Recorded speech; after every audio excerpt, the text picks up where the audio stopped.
167 के भाइयों, PP 167 के भाइयों, बहनों, बुजुर्गों, बच्चों, नवाज शरीफ के शेरों और शेरनियों, आपको नवाज शरीफ की तरफ से, शहबाज शरीफ की तरफ से अस्सलाम अलैकुम। गम शाइस्ता परवेज साहिबा, अली परवेज साहब, ख्वाजा इमरान नजीर साहब, तौसीफ शाह साहब,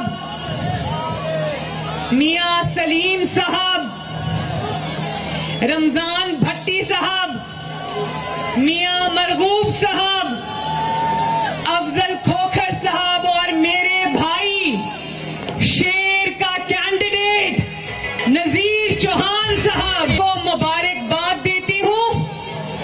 सबसे ज्यादा नजीर चौहान साहब, आपको मुबारक हो। मेरी बात सुने, जब मैं अभी दूर थी मुझे बहुत टाइम लगा जलसा गाह तक पहुंचने के लिए, क्योंकि एक जलसा यहां हो रहा है और कई जलसे बाहर हो रहे हैं। तो मैंने वो भी देखा जो आज परेड ग्राउंड में फितना खान जलसा कर रहा है। पूरे पाकिस्तान से उतना बंदा इकट्ठा नहीं कर सका जितना ग्रीन टाउन में इकट्ठा हो गया। मैंने कहा, जब मैं आई आपसे मिली तो इन्होंने कहा कि अब पीछे आप तशरीफ रखें। मैंने कहा नहीं, मैं यही खड़ी होंगी, मेरा दिल नहीं कर रहा यहां से हटने को। और मुझे ये भी पता चला कि लोकल यूसी के चेयरमैन राणा सफदर साहब वो खुद झंडे और बैनर्स लगा रहे थे, उनको आज चोट लगी है। ये होती है पार्टी से कमिटमेंट और पार्टी से मोहब्बत। बहनों, लोगों ने सोचा, हमारे मुखालिफिन ने सोचा कि हुकूमत को मुश्किल फैसले करने पड़े, हुकूमत को डीजल की, पेट्रोल की कीमतें दिल पर पत्थर रखकर बढ़ानी पड़ी। तो इन्होंने सोचा कि शायद मरियम नवाज अवाम में नहीं निकलेगी। तो आज उनको बड़ी मायूसी हुई, क्योंकि अवाम जब तकलीफ में होगी तो नवाज शरीफ की बेटी अवाम के दरमियान होगी इंशाअल्लाह। मेरे भाइयों, बहनों और ये मेरी बहनें माएं खड़ी हैं, मुझे पता है कि पिछले चंद दिनों में महंगाई हुई है, लेकिन ये महंगाई पिछले चंद दिनों में हुई है, 4 साल से होती हुई आ रही है। लेकिन मुझे आपके दुख का एहसास है, आपकी तकलीफ का एहसास है, आपकी मुश्किलात का एहसास है।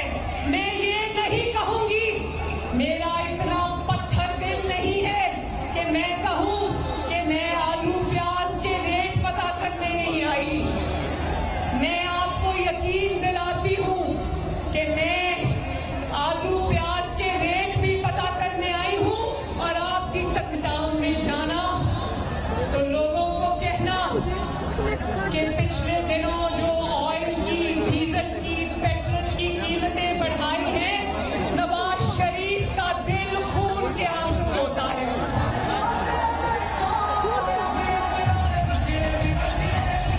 और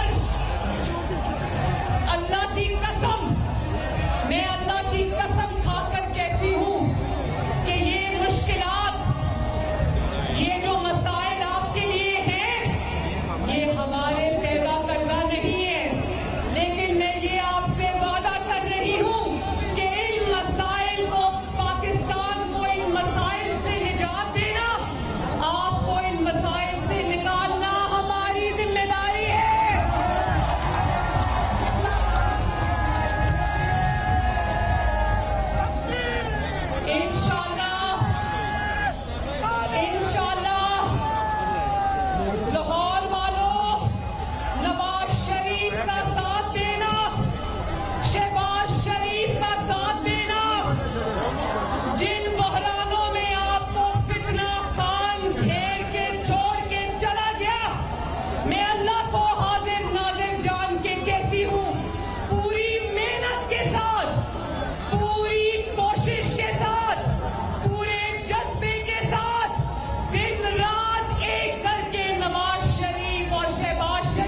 शहबाज शरीफ साहब की मीटिंग से निकल के आई हूं इधर।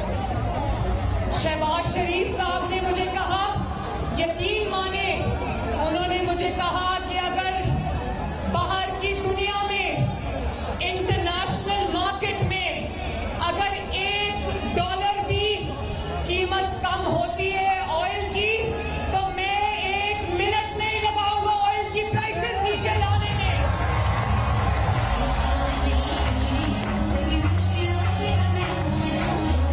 लेकिन मेरे भाइयों बहनों, आपको पता होना चाहिए कि आज अगर हमें पेट्रोल की, डीजल की कीमतें बढ़ानी पड़ रही हैं दिल पर पत्थर रखकर, तो वो उस IMF के मुआहदे की वजह से है जो फितना खान करके चला गया था।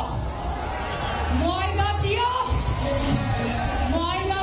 बहुत बुरा किया। मुआहदे से फिर गया, उसकी पासदारी नहीं की, उससे भी बुरा किया। और आज IMF पाकिस्तान की इमदाद के लिए नाक से लकीरें निकलवा रहा है, क्योंकि इमरान खान ने उस मुआहदे से रूगर्दानी की। और वो आज शहबाज शरीफ साहब मुझे बता रहे थे कि IMF वाले कहते हैं इमरान खान ने जो किया उसकी वजह से अब हमें पाकिस्तान पे एतबार नहीं है। भी छोड़ा होता ना और खजाने से हम आपकी मदद कर सकते, तो यकीन करें पाकिस्तान के खजाने आप सब पे हम निछावर करते थे।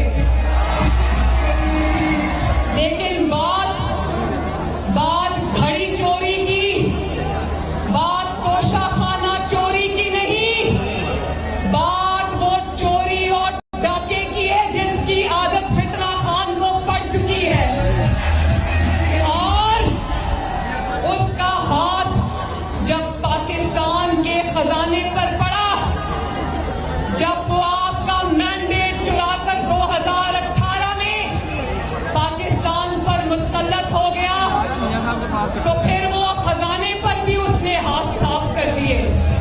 आज पाकिस्तान के पास कुछ नहीं है और मैं आज आप सबसे मदद मांगने आई हूं कि मुस्लिम लीग नून का साथ दो, शेर का साथ दो, और इंशाअल्लाह ताला मैं आपसे वादा करती हूं कि हम आपको इन मुश्किलात में से अल्लाह ताला के फजल करम से निकाल कर ले जाएंगे।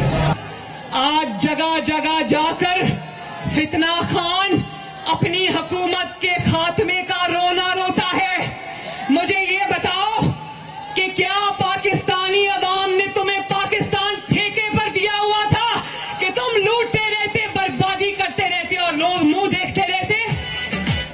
हाँ, मुस्लिम लीग नून ने चैलेंजेस में हुकूमत ली, लेकिन लाहौर वालों सुन लो, ग्रीन टाउन वालों सुन लो कि अगर मुस्लिम लीग नून ने चैलेंजेस में हुकूमत ले ली तो यकीन रखो कि इंशाअल्लाह ताला इन चैलेंजेस से निपटना भी मुस्लिम लीग नून को आता है। फितना खान कहता है कि मुझे पता है कि आगे आगे तेल की, पेट्रोल की कीमतें और बढ़ेंगी, तो अगर ये खबर मुआहदा करने वाले को नहीं होगी तो और किसको होगी? फितना खान का एक ही दुख है, प्लीज, फितना खान का एक ही दुख है कि पाकिस्तान श्रीलंका क्यों नहीं बना। हालांकि फितना खान ने पाकिस्तान को श्रीलंका बनाने का पूरा बंदोबस्त किया हुआ था, मगर जानते हो ग्रीन टाइम वालों कि पाकिस्तान श्रीलंका क्यों नहीं बना? क्योंकि आवाम को, ग्रीन टाउन वालों को नवाज शरीफ पर एतमाद है।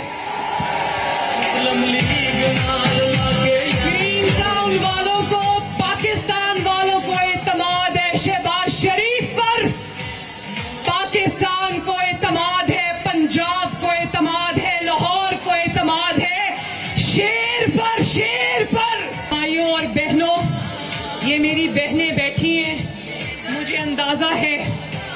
आपको किचन चलाने में मुश्किलात पेश आ रही हैं। इंशाअल्लाह ताला शेर का साथ देना, ये मुश्किलात हम दूर करके दिखाएंगे इंशाअल्लाह।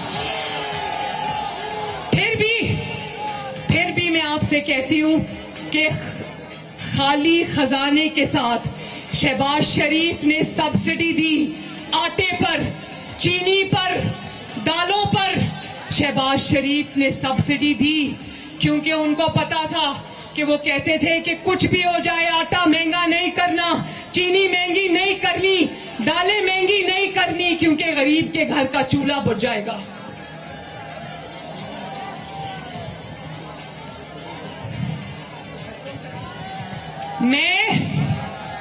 देखो आज जो लोड शेडिंग है ना, मुझे पता है आज लोड शेडिंग भी है, लेकिन मैं ये भी बता दूं, फितना खान को हीरों की अंगूठियों के एवज बंद फैक्ट्रियों के गेट खुलवाने याद थे, लेकिन बिजली के कारखानों के लिए तेल मंगवाना याद नहीं था। उनको जो मुस्लिम लीग नून इजाफी बिजली बनाने के कारखाने 2018 में लगाकर गई थी, वो जब हम 2021 में हुकूमत वापस मिली तो देखा कि उन कारखानों को जंग लग रहा है, उनके पास तेल नहीं है बिजली बनाने के लिए। मैं आपको एक यकीन दिलाती हूं कि आपका वजीर आजम शहबाज शरीफ वो है जो सुबह फजर पढ़ के आपकी खिदमत में हाजिर हो जाता है। इस उम्र में भी, इस सेहत के साथ भी वो दिन का हर मिनट आपकी खिदमत में सर्व करता है। तो मैं आपसे ये कहना चाहती हूं कि ये जो डाके सिर्फ और जगहों पे नहीं डले, फितना खान ने जो तारीख का सबसे बड़ा डाका डाला वो पंजाब के अवाम के मैंडेट पे था। 2018 में उसने पंजाब के अवाम के मैंडेट पे डाका डाला। पंजाब के अवाम ने शेर को वोट दिया, लेकिन वो मैंडेट उसने अपनी कठपुतली बुजदार के हवाले कर दिया। और उस दिन, जिस दिन वो मैंडेट पे डाका पड़ा, मैं ये देखती रही 2018 में जब आपका मैंडेट आपसे छीना गया, उसी दिन लाहौर और पंजाब की तरक्की को ब्रेक लग गया। और आज भी पंजाब के अवाम को 12 करोड़ का सूबा है, हमारा 12 करोड़ का सूबा है, और पंजाब के अवाम को यही पता नहीं चला कि पंजाब के अवाम पर एक फरागोगी मुसल्लत कर दी। फरागोगी को जानते? फितना खान ने पंजाब को क्या दिया? एक ऐसी लाइन जो बुजदार के ऑफिस से सीधी मनी गाला तक जाती थी, और पंजाब के अवाम से उसने भत्ता वसूल किया 4 साल। इसीलिए लाहौर वालों, पंजाब में एक सड़क नहीं बनी, पंजाब में एक अस्पताल नहीं बना, पंजाब में एक स्कूल नहीं बना। मुझे बताओ ये कौन सा इंतकाम था जो फितना खान पंजाब से ले रहा था? फितना खान पंजाब का दुश्मन है। उसको पंजाब से इसलिए तकलीफ है क्योंकि वो समझता है कि कुछ भी हो जाए पंजाब के अवाम सिर्फ नवाज शरीफ को वोट देंगे।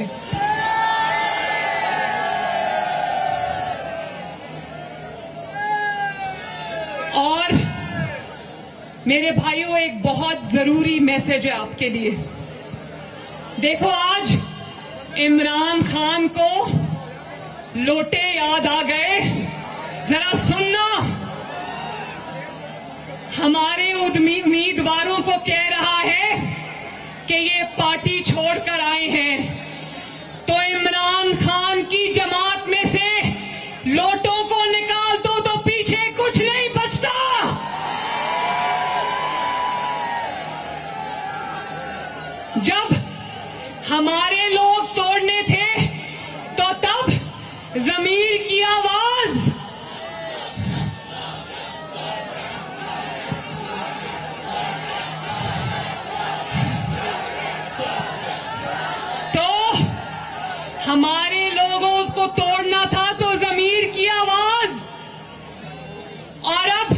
मैं बताऊं लोटा कौन होता है? लोटा वो होता है जो ऑपोजिशन छोड़ के हुकूमत के पास जाए। हमारे उम्मीदवार वो लोग हैं जो इमरान की हुकूमत छोड़ के ऑपोजिशन में आए। और ये वो लोग हैं, कहां है नजीर चौहान साहब? और ये वो लोग हैं, याद रखना, मैं इनकी कैंपेन इसलिए चलाने आई हूं। ग्रीन टाउन वालों सुन लो, मैं नजीर चौहान की कैंपेन इसलिए चलाने आई हूं क्योंकि नजीर चौहान ने, और जिन सीटों पर बाई इलेक्शन हो रहे हैं, उन लोगों ने पंजाब के अवाम का छीना हुआ मैंडेट पंजाब को वापस किया है।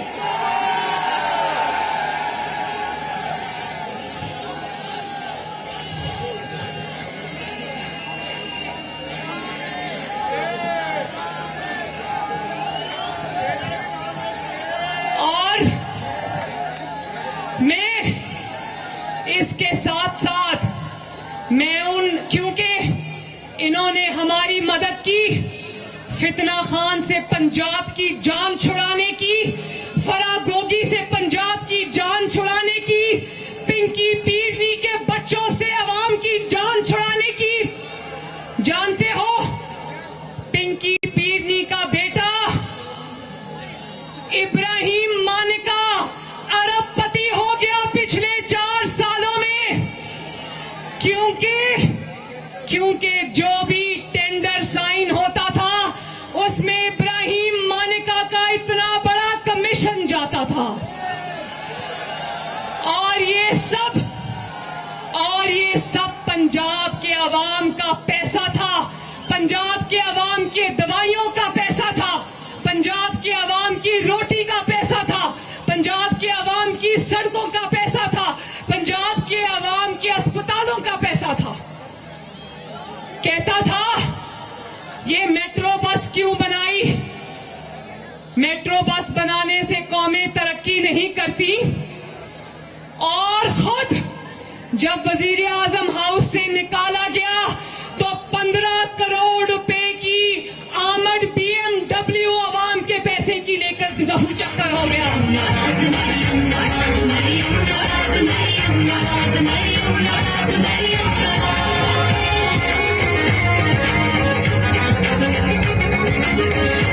मुझे बताओ, इंशाअल्लाह ताला फिर उस जंगला बस जिसको ये कहता था, जिसमें पंजाब के अवाम एसी में सफर करते हैं, उसकी नकल करके पेशावर में भी जंगला बस बनाने की कोशिश की, लेकिन वो जंगला बस उतनी ही नाकाम है जितना नाकाम फितना खान है। जिस तरह पेशावर की जंगला बस करप्शन की वजह से जलती रहेगी ना, इसी तरह फितना खान भी जलता रहेगा।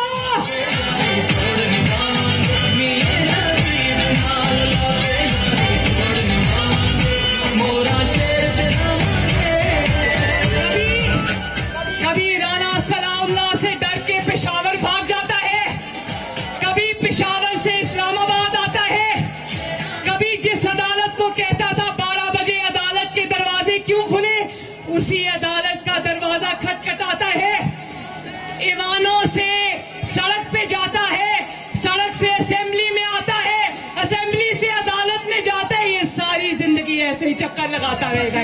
वैसे कहता है कि ये असेंबलियां जाली हैं, इनमें नहीं जाऊंगा, तो कौमी असेंबली जाली है, खैबर पख्तूनख्वा की असेंबली जाली नहीं, असेंबली जाली है, इनमें नहीं जाऊंगा, लेकिन इस जाली असेंबली से तनख्वाहें लूंगा।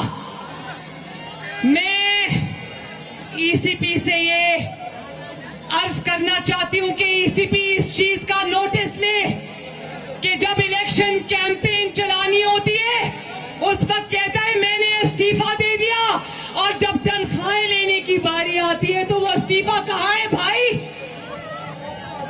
तो मैं ये मेरा भाई मियां सलीम यहां पर खड़ा है।